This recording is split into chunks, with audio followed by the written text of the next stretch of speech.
maskaxdaada kobci maankaaga kori macnaheedu waa murtida ku dhaqan maamuuska diintiyo kana sheegtan maadiga mareegteedu waa naftaada mas'uul ka noqo mansabkaaga ha seegin maskax eebba ku siiyana maqaamkeeda ha diidin kor u qaadaha kaabaha bulshada maan kobci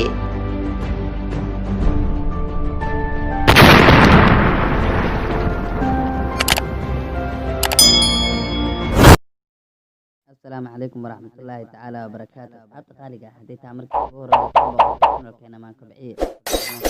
لا كثر عن كل هذا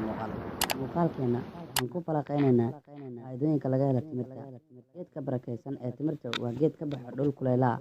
كارهان دول كأنا بدن كود كبحين دلجة كلا لقوته دول تمرتا كبر هذا وحلو يرى هذا أما لو يقانا لما دجان وأنا دول سحراء من لذا أهانا ودول آت أكلل ربكنا كيري هاي تمرتو وهي لذا فائدوين آت بدن وحنا عاوزة قيبة بدن أو كمدا كبنا آدم هذا فائدوين كأمام معجزين كأوليه جيت كتمرتو ما هم مثل سوق وبكرة لكن وحن حسدونا حيابها وعنصن لقد حلو استعمال كتمرتا نمبر كو تمرتو واحد انت هيرك كوليسترول كأديجا وحنا إلى لسا جد ديجا قاعدة وحنا كتير تمرتا ما دليل هذا بكتن نمبر لبو تمرتو واحد كورك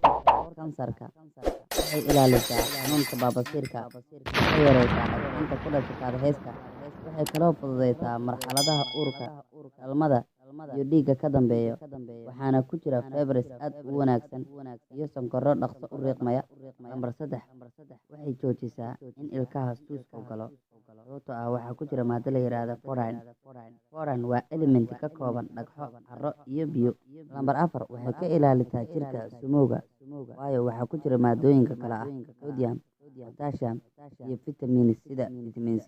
nambar 5 waxay daaweysaa dhiig la'aanta sababtoo ah waxaa ku jira maadooyinka kale ah iron copper iyo vitamin B2 nambar 6 waxay daaweysaa jiljileeca lafaha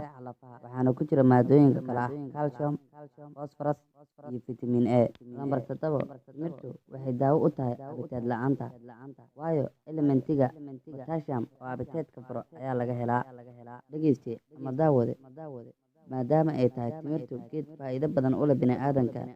faa'iidooyinkeeda fiidiyowgan kuma soo koobi karo balse waxaan isku dayi doonaa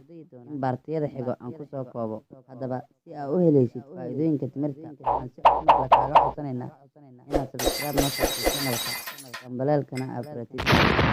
daawadaha koowaad fiidiyowgan fiidiyow ku xiga intaa ku kulmi doono sidaas nabadgelyo